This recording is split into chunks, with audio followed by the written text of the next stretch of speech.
వేదికలో మాట్లాడాలి, ప్రజలకు తెలియజేయాలి. ఇట్లా కట్టలు కట్టమని తెలుసుకొస్తా ఉన్నాం.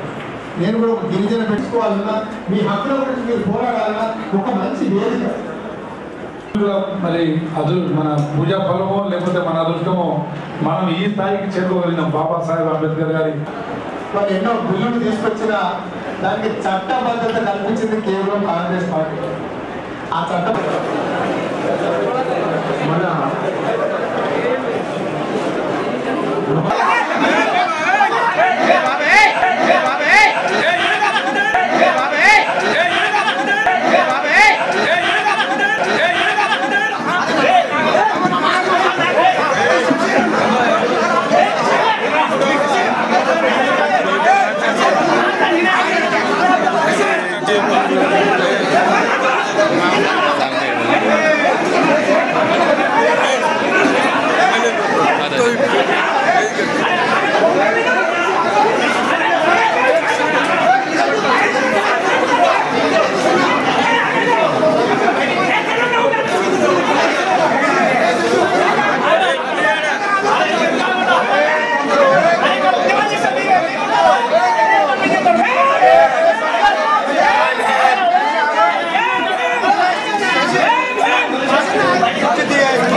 దయచేసి మైక్ ఇట్లా కూర్చోండి.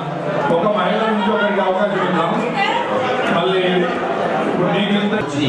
ఇప్పుడు ఎవరెవరికి సోదరుల డిపార్ట్మెంట్ నుంచి ఎవరెవరికి ఆర్థిక రుణాలు మంజూరు చేస్తున్నారు, భూములు ఎవరికి ఇస్తున్నారు, అసలు కార్పొరేషన్ ఉందా, చర్చిందా, ఆ అధికారులు ఎవరన్నా పని చేస్తారా, పని చేస్తలేరా, ఏంటిది? మీరు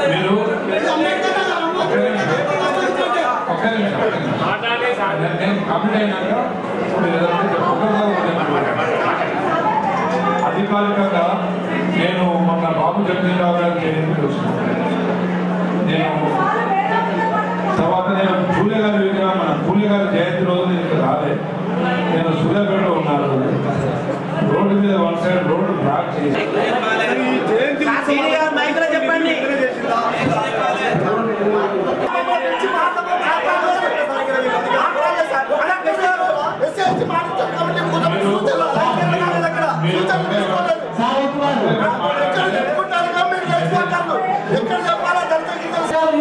పేరే కానీ నామకే వస్తే దొరుకుతాం సార్. ఇలా చట్టం భూకబ్జా కోరడంలో చుట్టాలకు చదవలేదు కాబట్టి ఇది చాలా గౌరవం సార్. చట్టం వచ్చే ఉంది, యంత్రాలు ఉంటే రెవెన్యూ యంత్రాలు ఒకటే ఉంది, చాలా గౌరవంగా తయారవుతాం సార్. దయచేసి మీకు దృష్టి తీసుకొస్తాను. అంబేద్కర్ గారు అయితే మీరు లేరు, అంబేద్కర్ గారు అయితే ఎస్సీ ఎస్టీ బీసీ లేరు. కానీ నాటి ఆదిలో నుంచి మొదలుకుంటే మీరు డబ్బు దాకా ఇదే పరిస్థితి జరుగుతుంది సార్. గత ప్రభుత్వం మొత్తం కలెక్టర్ చేసి కలెక్టర్ గిరిజన ఇల్లు కట్టింది. తర్వాత ఇక్కడికి వచ్చాక అంబేద్కర్ గారు భవనం లేదు. అంబేద్కర్ గారు కమిటీలను కూడబట్టి కొంతమంది బ్రాహ్మణ వాళ్ళు కూడబట్టి అది పూజమంత్రంగా చిన్నగా గాంధీ బొమ్మ దగ్గర కట్టి అది కనీసానికి విద్య కోసం కమిటీలు కట్టమని చెప్పి ఎన్నో సార్లు చంద్రనాయకు సూచనలు మీకు సూచనలు ఇచ్చిన ఏ వేసిన ఎక్కడైతే బొమ్మలు అక్కడే ఉంటారు సార్. దయచేసి మీరు దృష్టి తీసుకొస్తాను. వాస్తవానికి ఆ రోజు ఇందిరాగాంధీ గారు బహిరంగ భూములు ఇచ్చారు, ఎన్నో రకాలుగా త్యాగాలు చేసారు. త్యాగమూర్తి ఆయన కాసుపడమని జరగడానికి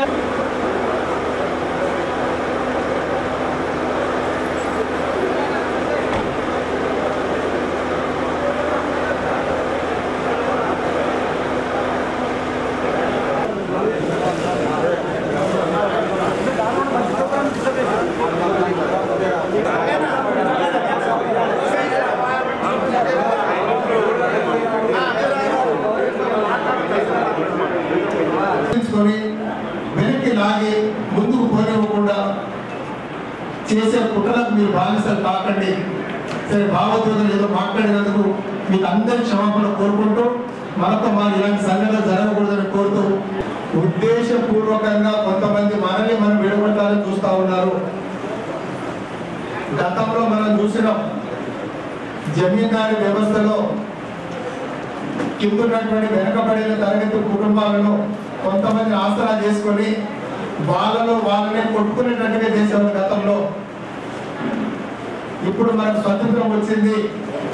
బిఆర్ అంబేద్కర్ గారు మనకు దశ దిశ నిర్దేశం చేసి రాజ్యాంగాన్ని రచించి మొత్తం దేశ ప్రజలందరూ ఒక్కటే, కులాలు మతాలకు అతీతంగా వెనుకబడిన తరగతులకు రిజర్వేషన్ ఇవ్వాలి అని చెప్పేసి మనకు భారత రాజ్యాంగంలోనే రాసినటువంటి బిఆర్ అంబేద్కర్ గారి జయంతి రోజు నిజంగా కూడా ఇక్కడ జరిగిన సంఘటన చాలా బాధాకరమైన విషయం.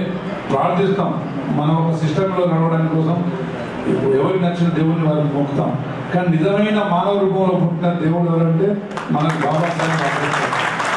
కాబట్టి వారి ఆశయాల్ని మనం గ్రామాన ప్రతి మేధావి ప్రతి విద్యార్థి మనసులో మనం వారి ఆశయాన్ని తీసుకెళ్లే విధంగా మనం ముందు నడవాలని చెప్పేసి, కేవలం ఒక కులానికే మీరు ఆపాదించకండి, అలాంటి ఆలోచన కూడా చేయకండి అని చెప్పి తెలియజేస్తూ మరి అవకాశం ఇచ్చినందుకు మీ అందరికీ పేరు ధన్యవాదాలు.